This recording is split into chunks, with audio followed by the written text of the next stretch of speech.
Just a few years ago, we were getting reports about hundreds of EV makers in China with new technologies and ambitions to take over the global market. Today, the reality is much different as it has become obvious that there isn't enough room for all of them. The market is oversaturated. There isn't enough capital for everyone, while the ongoing price war made things even more complicated. Stay with us to find out why Chinese EV makers are going bankrupt, leaving huge EV graveyards behind.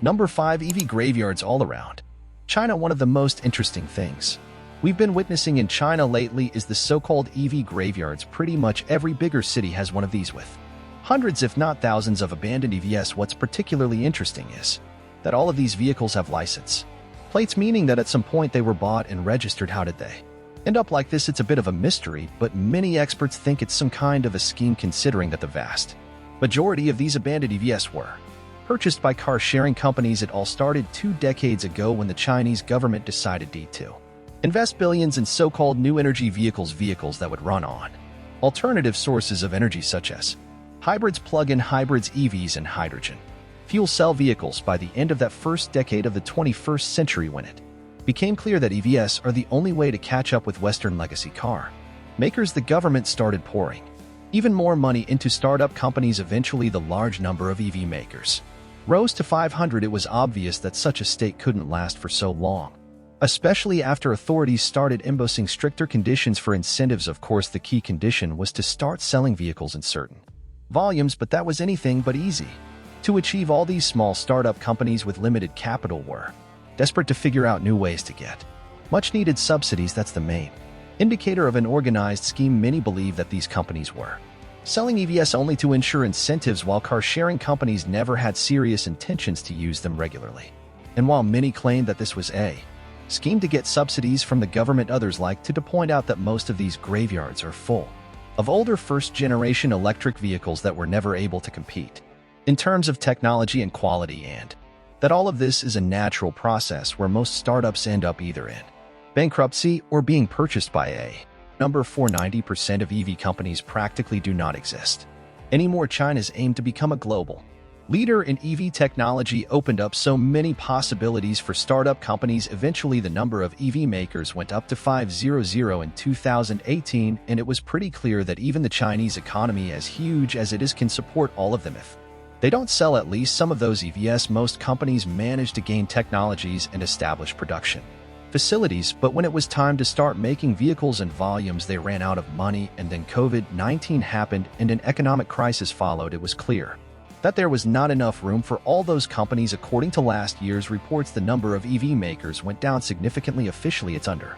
100, but experts suspect that the actual number of those who produce and sell EVs is much smaller, and that many more companies will end their businesses in the near future, because to survive you need fresh capital, and to get fresh capital you need sales numbers. The problem is that most of these companies never reached decent sales volumes. Many of them remained at the level of 500 units quarterly, which definitely isn't a number that could attract new investors. That's why those estimations that only around 50 out of 500 comps still operate makes sense. 90% of the companies practically don't exist anymore, but it's just a matter of time before all those Walking Dead officially declare bankruptcy, and the practical number also. Number 3. Recent wave of bankruptcy. The wave of bankruptcy we've been witnessing in the last couple of months is probably the best indicator. The Chinese EV companies are in big trouble. Just in the last few months, we saw 5 Chinese companies declaring bankruptcy, with some of them being considered quite prospective until not so long ago. The problem is, as we've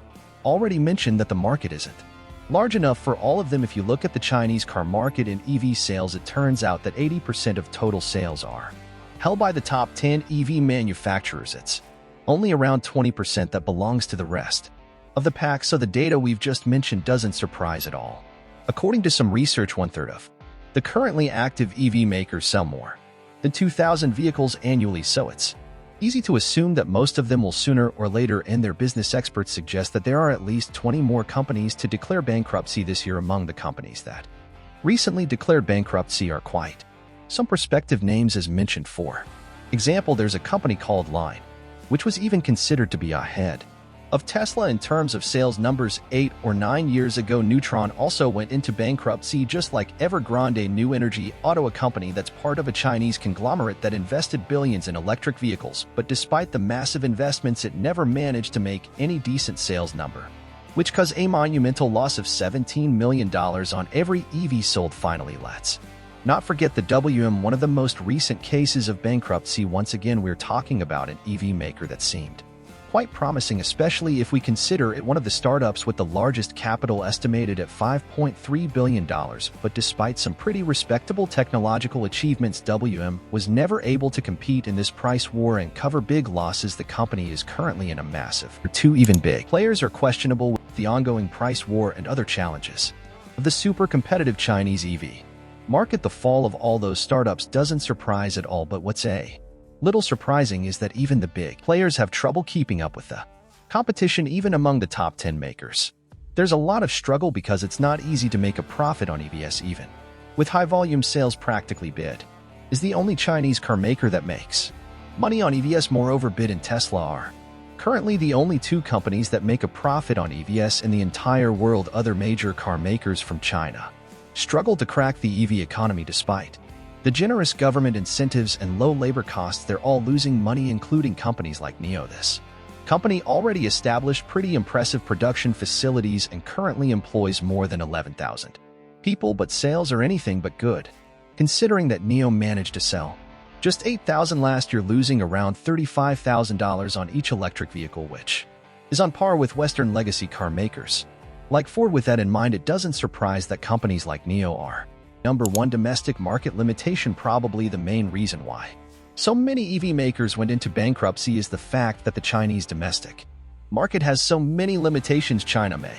be a huge market, but isn't exactly crowded with wealthy households. Instead, most Chinese people can't afford expensive cars, so companies are forced to put everything on small and cheap EVs. The problem is that even if profitable, the margins are minimal in this class of vehicles, which means that only a few car makers will be able to survive the ongoing price war. Most others will go into bankruptcy or end up acquired by some of the bigger players. As mentioned, by and Tesla are probably the only EV companies that count on EV profit.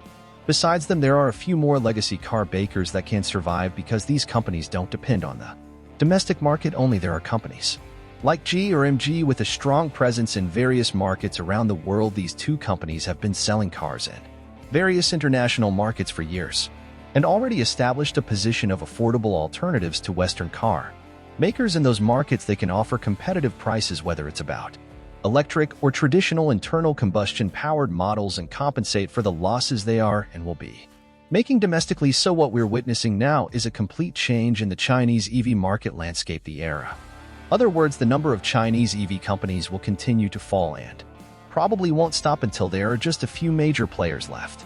Thanks for watching and see you next time.